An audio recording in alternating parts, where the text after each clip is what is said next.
Hai,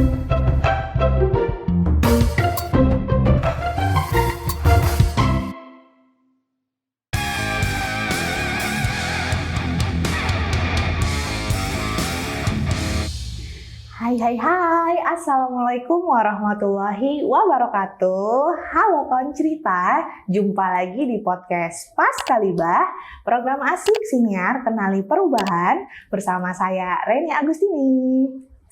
Kawan cerita, kali ini kita kedatangan tamu yang sangat spesial, yaitu seorang direktur diseminasi statistik, ada Ibu Dwi Retno Wilujeng Wahyu Utami SSI MSI. Halo Ibu. Assalamualaikum Ibu. Waalaikumsalam. Gimana kabarnya Ibu? Alhamdulillah sehat. Alhamdulillah sehat. Ibu, terima kasih pastinya kami ucapkan karena Ibu telah berkenan menjadi bintang tamu pada episode podcast kali ini ya Bu. Gimana Bu, ini hari pertama ke Sumatera Utara atau sudah pernah sebelumnya Bu?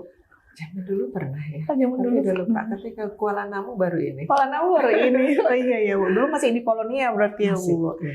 Berarti sudah pernah sebelumnya ya Bu. Iya. Bu, langsung aja kita bincang-bincang boleh ya Bu? Siap. Jadi Bu, mungkin kawan cerita nih, ada yang belum pernah nih Bu ke PST di BPS Pusat. Mungkin boleh nggak Bu di-share di BPS Pusat itu PST-nya seperti apa Bu? Boleh Bu? Ya, makasih. Jadi memang untuk pelayanan publik, kita memang harus senantiasa dilakukan monitoring dan evaluasi. Benar. Ya. Setiap tahun kita harus membuat perbaikan di pelayanan publik kita. Karena kalau kita bicara Yanlik atau pelayanan publik, ini adalah salah satu area perubahan atau pilar yang pentingnya 1 dari 6 di RB itu adalah pelayanan publik. Benar.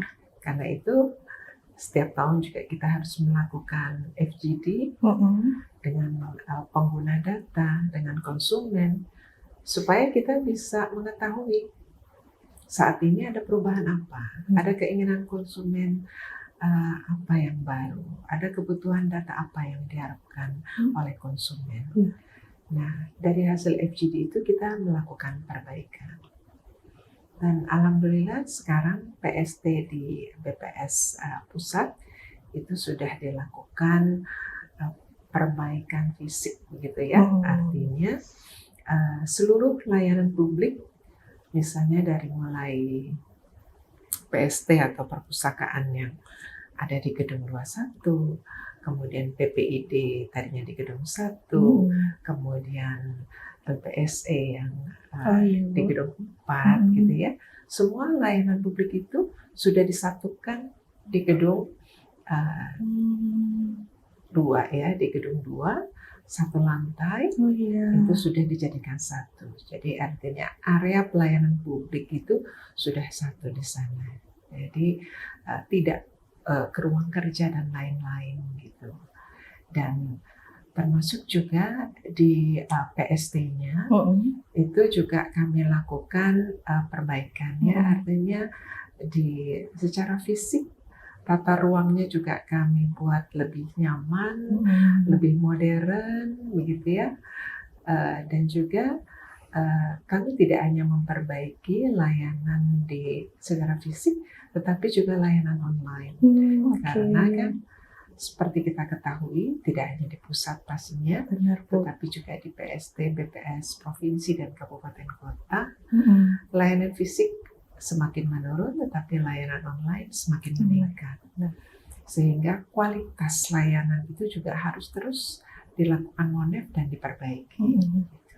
Jadi untuk layanan di PST juga sekarang sudah ISO ya, ISO 9001 2015, artinya perbaikan layanan kita itu sudah menggunakan standar internasional.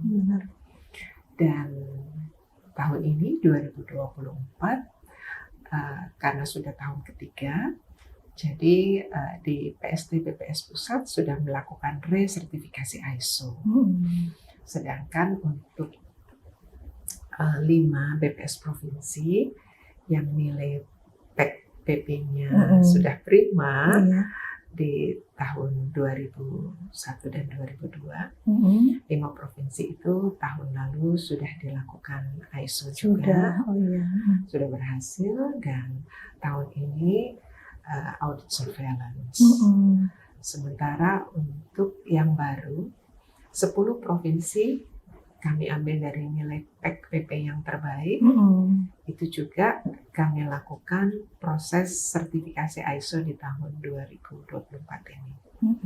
Insya Allah nanti prosesnya akan selesai sekitar akhir September ya, September bulan depan. Bulan depan ya Bu. Karena memang proses dari mulai pendampingan, konsultasi sampai sertifikasi itu paling tidak ada 14 kali pertemuan untuk satu provinsi.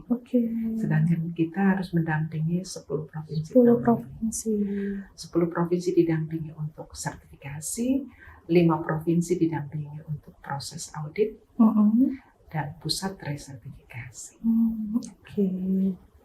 Jadi itu ya cerita tadi sudah dijelaskan oleh Ibu Dwi Retno ya, jelasan tentang PST di BPS Pusat yang sudah tersertifikasi ISO 9001 ya Bu tahun 2015. Kemudian ada beberapa provinsi yang memang sudah tersertifikasi juga ya Bu. Nah Bu, sebenarnya untuk menuju tersertifikasi itu apa saja Bu yang perlu kita capai Bu sebenarnya, bisa diceritakan nggak Bu? Jadi langkah pertama adalah kita harus menyiapkan, artinya teman-teman ini harus bersiap ya, karena Sumatera Utara belum ya. Iya Bu. Mudah-mudahan ya Bu, doakan proses itu, dan kita harus memulai dari penyiapan, misalnya pemenuhan di evaluasi pelayanan publik melalui PEK-PP ya. Nah, PEK-PP ini kan sudah dilaksanakan oleh BPS Pusat untuk seluruh BPS provinsi. Pendampingan dan lain-lain itu sudah 2 tahun berturut-turut ya, dari mulai 2023, kemudian 2024 ini. Artinya BPS sendiri sudah membangun sistem evaluasi pelayanan publik dengan membangun sistemnya sendiri, gitu ya, mandiri, melakukan PEK mandiri. Artinya di awal tahun kami melakukan pendampingan untuk 6 area perubahan, 6 area di PEK-PP ya. Artinya dari setiap Zoom, dari mulai awal Zoom yang dibuka Pak Sestama, kemudian kami lakukan pendampingan Zoom 2 aspek, kemudian teman-teman mengisi, minggu depannya Zoom lagi 2 aspek berikutnya, minggu depannya Zoom lagi 2 aspek berikutnya, dan masih ada tambahan, kalau nggak salah masih ada tambahan 2 Zoom lagi untuk teman-teman yang merasa masih ada pertanyaan ketika atau kesulitan ketika mengisikan LKE tersebut. Nah, jadi dari nilai PEK-PP ini maka kita bisa mendapatkan pemenuhan dari standar layanan sampai ke aspek sarprasnya.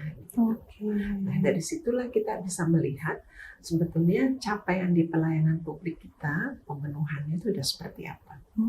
Walaupun tentu tidak berhenti hanya pada dokumen saja, tetapi juga pada implementasinya, gitu. Karena tadi ya, untuk kepuasan pengguna, kepuasan konsumen yang biasanya kita rekam dari SKD ya, karena di SKD kan juga ada SKM, ada survei kepuasan masyarakat.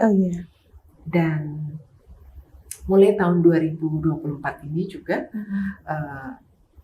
SKD yang sebelumnya datanya kan hanya kita kumpulkan sekitar 2 bulan ya, Mei, Juni gitu ya. Nah, sesuai dengan kebutuhan untuk pemenuhan ZI, maka SKD di 2024 itu datanya kami kumpulkan sepanjang tahun, gitu ya, dari Januari sampai Desember. Jadi untuk kebutuhan ZI yang triwulanan atau semesteran itu tetap bisa dipenuhi datanya, gitu. Jadi nilai survei kepuasan masyarakatnya tetap bisa diperoleh, gitu. Nah, Jika kita sudah mulai nilai PEK-nya sudah semakin baik, maka ini bekal kita untuk kita menyiapkan diri memiliki layanan dengan standar internasional. Karena intinya bagaimanapun adalah mari terus meningkatkan pelayanan publik supaya semakin mudah, semakin murah, dan juga menciptakan inovasi-inovasi yang intinya adalah kita terus bisa membaca kebutuhan pengguna. Kita mencoba melihat dari perspektif pengguna. Apa saja sih yang dibutuhkan pengguna dari BPS? Karena dengan cara seperti itu, maka kita bisa terus melakukan inovasi dan perbaikan di pelayanan publik. Hasil akhirnya adalah nilai Yanlik kita yang akan menjadi membaik, termasuk juga nilai RB-nya. Benar. Nah itu ya, kon cerita mungkin udah terjelaskan ya bagaimana tadi transformasi BPS untuk memperoleh sertifikasi ISO tadi gitu ya Bu. Nah tadi Bu ada menyinggung-nyinggung tadi PEKPP ya Bu tadi, kalau kepanjangannya pemantauan dan evaluasi penyelenggaraan pelayanan publik, benar ya Bu? Nah Bu, kita kan sudah berjalan ya Bu penilaian mandiri itu. Mungkin boleh nggak sih Bu di spill kira-kira komponen-komponen apa aja yang menjadi penilaian itu sendiri dari BPS pusat terhadap BPS provinsi gitu. Ya. Jadi sebetulnya ya aspeknya sebetulnya ketika kita bicara pelayanan publik tentu ada juga profesionalitas SDM. Ada standar pelayanan yang setiap tahun harus dilakukan review, harus dilakukan FGD dengan pengguna. Kemudian juga ada aspek-aspek di inovasi, aspek surplus dan lain-lain. Intinya juga bahwa kita harus memberikan pelayanan yang kepada semua kalangan dengan sama, termasuk juga untuk teman-teman penyandang disabilitas. Karena itu pemenuhan di layanan disabilitas ini juga sangat banyak gitu ya komponennya. Teman-teman pasti sudah mengisikan PP-nya juga, begitu banyak pertanyaan terkait itu, dan kita berusaha untuk memberikan nilai yang optimal gitu ya.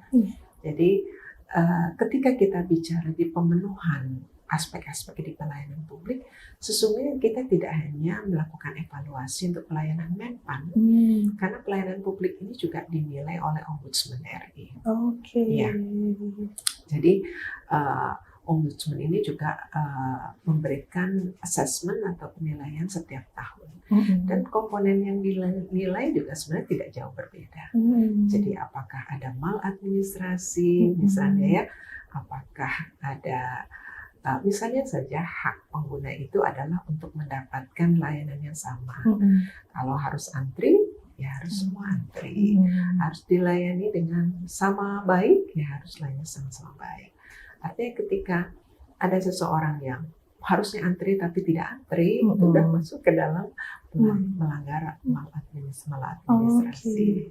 Dan itu harus dipahami oleh teman-teman yang memberikan pelayanan publik, teman-teman di PST, dan juga sebetulnya untuk seluruh pegawai harus memahami. Karena kita sebagai aparatur sipil negara tentu harus terus meningkatkan pelayanan publik kita. Termasuk juga ada juga Komisi Informasi Pusat KIP itu juga menilai pelayanan publik kita seperti apa. Jadi sesungguhnya kalau kita bicara Yanlik, kita dinilai oleh Menpan, kita dinilai oleh Ombudsman RI, dan kita dinilai juga oleh KIP. Itu ya Bu. Jadi teman-teman cerita tahu ya sebenarnya komponen-komponennya sedetail itu ya, sesederhana itu ya Bu, dengan mengantri pelayanan di PST kita juga itu jadi salah satu penilaian juga ya Bu, apakah masuk ke maladministrasi atau tidak, seperti itu ya Bu. Oke Bu, kemudian Bu tadi kan udah tahu ya kita Bu, banyak sekali layanan di BPS pusat juga yang sudah tersertifikasi. Nah kira-kira Bu sebenarnya apa sih Bu semangat kita, motivasi kita untuk membuat pelayanan kita tuh lebih baik pastinya Bu? Ya kira-kira apa Bu? Jadi sebetulnya kita semua kan pelayanan publik kita cakupan di PST sama ya, baik di pusat, provinsi, ya, termasuk kabupaten kota. Mungkin sedikit terkait data penjualan data mikro yang di kabupaten kota tidak ada. Tapi intinya adalah pelayanan dari mulai layanan konsultasi statistik. layanan rekomendasi statistik, layanan perpustakaan, dan juga layanan penjualan data mikro. Nah, ini semua tentu harus terus dilakukan perbaikan karena selalu ada ruang untuk melakukan continuous improvement. Selalu ada ruang untuk kita menciptakan inovasi untuk meningkatkan pelayanan publik kita. Misalnya saja terkait dengan pelayanan rekomendasi statistik misalnya. Dulu kita yang harus terus memberikan literasi kepada kementerian, lembaga, dan Pemda bahwa ketika akan melakukan kegiatan statistik harus minta rekomendasi dari BPS. Tujuannya adalah agar kegiatan statistik yang dilakukan itu berkualitas, memenuhi standar dan lain-lain. Karena kalau data yang dihasilkan oleh sektoral adalah data yang berkualitas, kemudian kita juga bisa berbagi pakai data, maka penyelenggaraan statistik di dalam sistem statistik nasional bisa berjalan lebih baik, lebih efisien. Dan di dalam sistem statistik nasional, di sana sudah diatur bahwa siapa yang menghasilkan statistik data dasar, siapa yang menghasilkan statistik sektoral, dan juga statistik khusus. Artinya, kita semua bersama-sama membangun supaya sistem ini semakin kuat. Karena itu mulai tahun 2024 ini juga pembinaan statistik yang merupakan amanat undang-undang statistik yang sebetulnya kalau kita tanyakan juga hampir semua teman-teman baik di pusat, provinsi, dan kabupaten kota pasti menyatakan kita semua sudah melakukan pembinaan statistik sektoral dengan cakupan dan jenis yang beragam. Mulai tahun 2024 kita melakukan sinkronisasi lah ya. Artinya kita betul-betul kita koordinasikan dengan baik. Pembinaan kita lakukan dengan lebih terstruktur, dengan target yang jelas dan lain-lain. Jadi mulai tahun 2024 itu seluruh kementerian lembaga ya, paling tidak sekitar 82 KL itu sudah dibagi habis ke 15 eselon 2 teknis di pusat untuk dilakukan pembinaan. Jadi serentak semua dengan waktu yang sama. Nah, satu eselon 2 kira-kira mendapatkan 5-6 KL untuk dibina selama 1 tahun. Dan dibagi menjadi pembinaan seri EPSS untuk bulan Januari, Februari, dan Maret. Karena April sudah mulai penilaian mandiri EPSS. Kemudian setelah seri EPSS, kemudian dilanjutkan dengan pembinaan untuk sesuai dengan kebutuhan stakeholder kita atau juga sesuai dengan kebutuhan BPS. Intinya adalah bahwa pembinaan yang dilakukan mulai tahun 2024 sudah semakin terstruktur dan semakin terarah karena juga dijadikan target PK juga ya, bahwa nilai EPSS-nya harus minimal 2,6, harus baik, harus ada peningkatan itu setelah dilakukan pembinaan. Jadi ini adalah sebuah langkah yang sangat baik gitu, karena dilakukan serentak, baik itu di BPS pusat maupun di BPS provinsi dan juga kabupaten kota. Termasuk juga SDM-nya itu juga dilatih terpusat oleh Pusdiklat di akhir tahun 2023 sampai ke awal tahun 2024. Artinya dilatih untuk tim pembina di pusat, kemudian pelatihan tim pembina di provinsi dan juga tim pembina di kabupaten kota. Intinya adalah tim pembina baik pusat, provinsi, dan kabupaten kota mempunyai kapasitas yang hampir sama, mempunyai mendapatkan materi yang sama, dan juga diharapkan kapasitasnya juga tidak akan jauh berbeda. Ya, itu tadi kan cerita yang sudah kita tahu jelasnya dari Ibu Dwi Retno. Mungkin ini juga jadi bahan fokus bersama untuk teman-teman daerah juga ya Bu, untuk berbenah ke depannya ya Bu. Oke Bu Dwi Retno, terima kasih Bu Sama-sama. atas bincang-bincangnya kali ini. Sama-sama. Pastinya bermanfaat untuk kawan cerita yang sedang menonton. Terima kasih sudah berkenan menjadi bintang tamu pada episode kali ini. Baik kawan cerita, sampai di sini dulu episode podcast Paskalibah kali ini. Sampai jumpa di episode selanjutnya. Wassalamualaikum warahmatullahi wabarakatuh. Waalaikumsalam.